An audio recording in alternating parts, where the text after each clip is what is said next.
Generative AI has changed the game for SEO, content strategy, and even your customer journeys. Josh Lohr is the SEO lead at Contentful, with over 15 years of experience working with global brands like Nike, Kraft Heinz, GSK, and more. Through this interview series, Josh will walk us through what's changed, what you need to learn, but also what fundamentals haven't changed, and that you should continue to do to grow your business in the age of AI search. Let's head over to Edinburgh, Scotland to meet Josh and learn more about generative engine optimization. So I'm Josh. I am the SEO lead here at Contentful. I've been working directly in SEO for the past 15 years. I live in Bonnie, Scotland, as Alan pointed out, and nailed the pronunciation of Edinburgh. And so I thought, as a little icebreaker, that we would have a little joke. Why did the SEO cross the road? To get hit by traffic. Hey, it's an oldie but a goodie. Nice one. I haven't heard that one. It's an oldie but a goodie. And not original. I didn't write that one, but here is an original by yours truly. So why did Gen AI cross the road? To put glue on pizza. Gen AI obviously gets quite confused at times. And so if you haven't heard of this, last year, Google AI Overviews recommended adding glue to your pizza sauce to improve its tackiness. And their LLM had sourced this from a Reddit user's joke post. So yeah, they do get it wrong sometimes, and they have hiccups along the way. But there's no question about the fact that Gen AI is here to stay. It's been some turbulent times this past year. So I've worked in SEO for 15 years, as I mentioned, and I've never really seen a more turbulent time. It really started about a year back in May of last year, 2024, with the leak of Google's internal search engineering docs. They revealed all kinds of things that we already knew about search, but it would still rock the industry.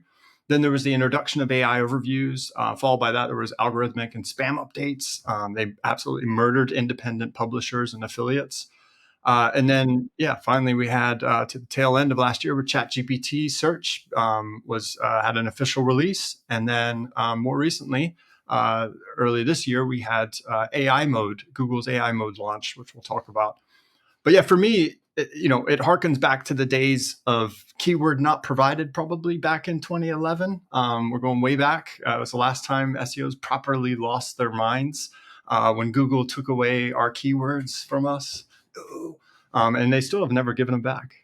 There might even be the Panda update, I guess, that followed in that same year. So 2011 was a pretty turbulent year where Google awarded high quality websites and penalized low quality content publicly for the first time. So it was, and we're still doing that, right? They're still rewarding high quality websites. So it's a practice that is still very much in play. But this space is it's always felt chaotic, right? It's always felt like you're reading the tea leaves. It's always felt like, the latest thing, because Google is a bit of a black box, but they've been a little more. First of all, there's been some leaks and some other things. I don't know if those were strategic leaks or not, but people seem to know a little more. And Google has also been a little more forthright, it seems like. And that's you're going to cover some of that in your material here. But this last year or so has been more chaotic than ever. Right. And that is just adding a lot of stress to people who doing the craft that you are doing. Right. So adding that extra stress. Tell us more. Yeah, absolutely. I mean, it is creating a lot of chaos. And I think, one thing is for certain that, the future of search is AI driven.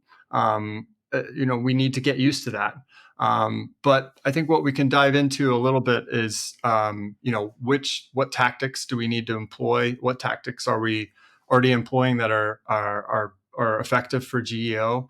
And what should we stop doing? So let's dive in a little bit about GEO versus SEO first. So GEO stands for Generative Engine Optimization.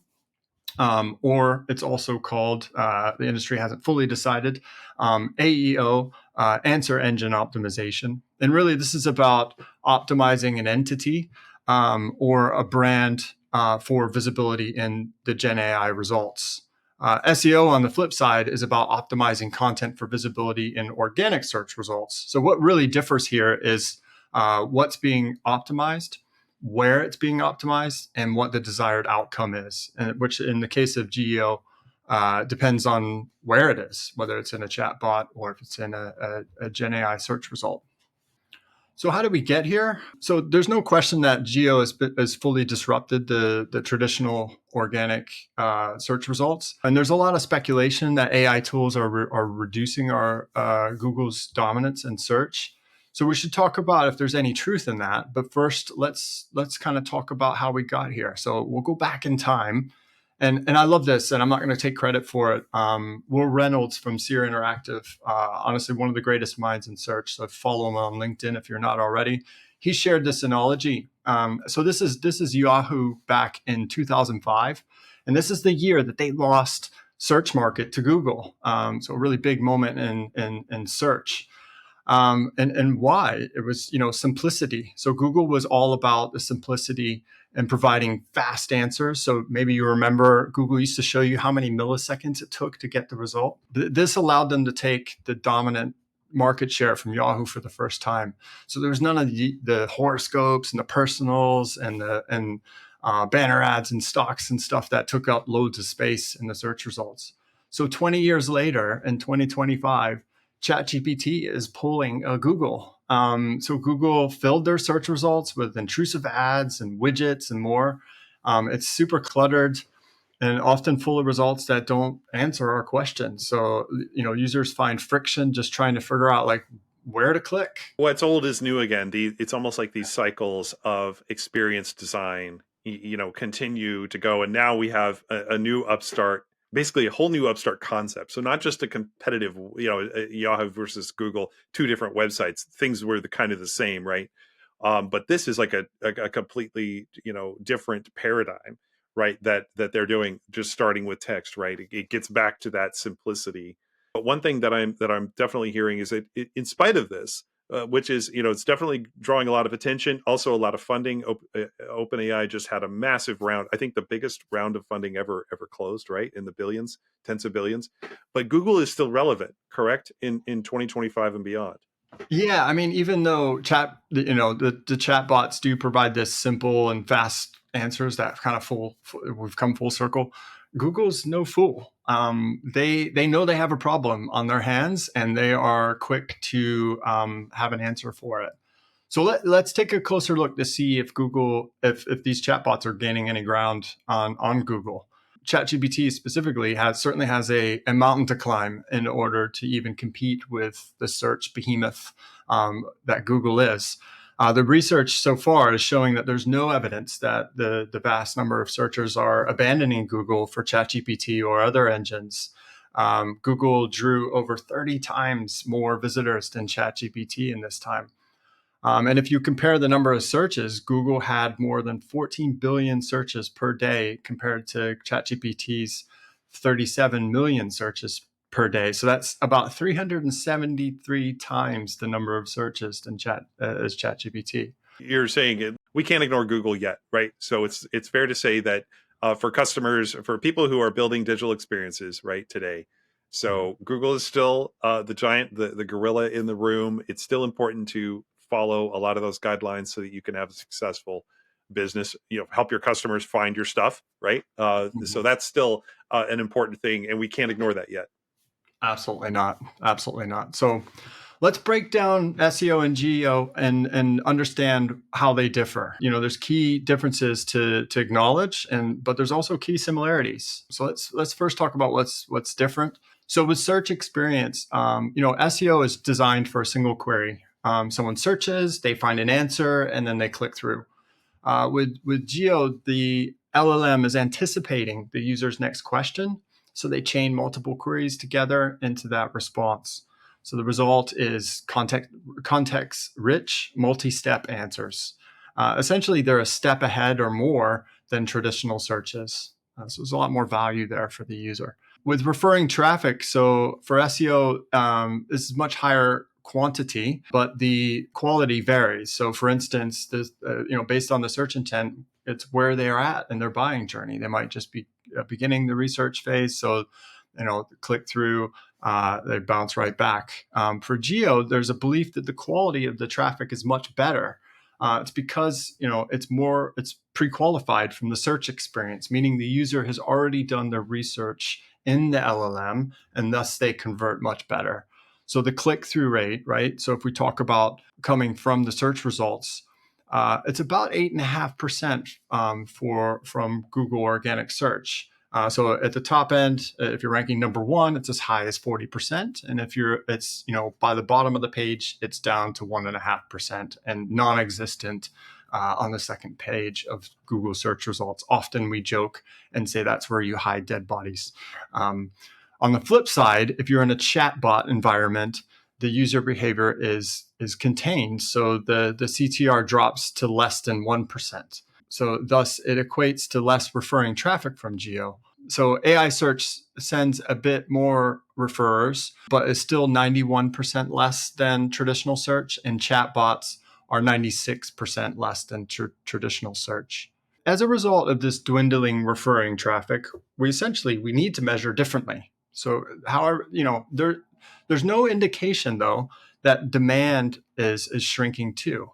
So in other words, while we have zero-click searches, they're lowering organic traffic, our brands are still being discovered through AI. There was a lot of concern and fear and hand-wringing about this whole zero-click internet. There was a fair bit written about it, sort of almost predicting the death of the website, right? Mm-hmm. And the death of really the paradigm that we had before. Basically, with the idea that, the activity, the customer journey would sort of just happen at Google, and they would get those answers, and then they might just, not click through to your website at all. But yeah, it sounds like that's the truth is a little different. The trick here is really that we need to figure out how to track this. I think there's a lot of speculation. But naturally, we need to track this. And tracking SEO has been fully established for the past decade. It's a science now.